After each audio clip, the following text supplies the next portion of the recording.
মিছ মায়া জগত একা তো নাম সত আজি তোর। নমস্কার, জয় জগন্নাথ। ସବୁଦିନ ଭଳି ଆଜି ବି ମଧ୍ୟ ଆମର ଗୋ ସେବା ଜାରି ରହିଛି। ମୁଁ ଏବେ ଘରୁ ବାହାରିକିରି ଟିକେ ପାଖକୁ ଆସିଛି। ମୋର ଜଣେ ଭଣଜା ହେବ, ସେ ପୁରା ବ୍ୟସ୍ତ। ତୁ ମୋ ସାଙ୍ଗରେ, ଆରେ କୁଆଡ଼େ ମୋ ସାଙ୍ଗରେ ଯିବୁ? ମୁଁ ତ ଯିବି ଗୋ ସେବା କରିବା ପାଇଁ, ଗୋମାତା ମାନଙ୍କୁ ଖାଇବା ଦେବା ପାଇଁ। ନା ମୁଁ କ'ଣ ଘରେ ବସିବି?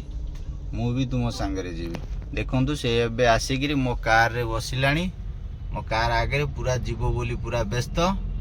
ଖାଲି କହୁଛି ମୋତେ ନେଇକି ଚାଲ, ନହେଲେ ମୁଁ କାର୍ରୁ ଓହ୍ଲେଇବି ନାହିଁ। ଆଉ କ'ଣ କରିବି? ତାକୁ ଦେଖୁଛି ରାତି ହେବ, ମୁଁ ତ ଫେରିଲା ବେଳକୁ ବହୁତ ରାତି ହେବ। ତାକୁ ନେଇକିରି ଗଲେ ମୁଁ ହଇରାଣ ହେବି। ହଇରାଣ କିଛି ନାହିଁ, କିନ୍ତୁ କାର୍ରେ ଯିବ, କାର୍ରେ ଆସିବ। ତମେ ଆଜି ନଗଲେ ହବନି ନା? ଯିବ? ଆଜି ଟିକେ ରହିଯାଉନ, ଆଉ କେବେ ନେବି ତୁମକୁ? ଆଜି ଯିବ? ହଉ। ଆଜି ଆମ ସହିତ ଯୋଗ ଦେଇଛନ୍ତି ଗୋମାତାଙ୍କ ସେବା ପାଇଁ।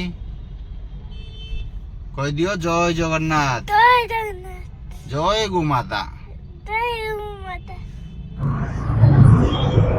ନମସ୍କାର, ଜୟ ଜଗନ୍ନାଥ।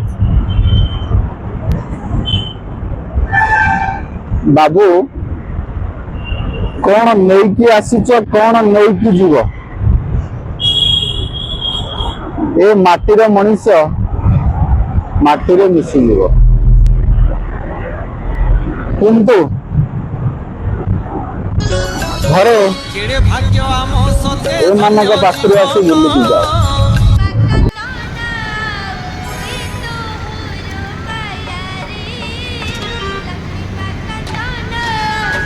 अपने ईश्वर को पाने में असफल रहता है। आज मैं आपको ईश्वर को पाने का सबसे सरल मार्ग बताता हूं, जिस पर चल के आप ईश्वर को भी पालेंगे और स्वयं को भी।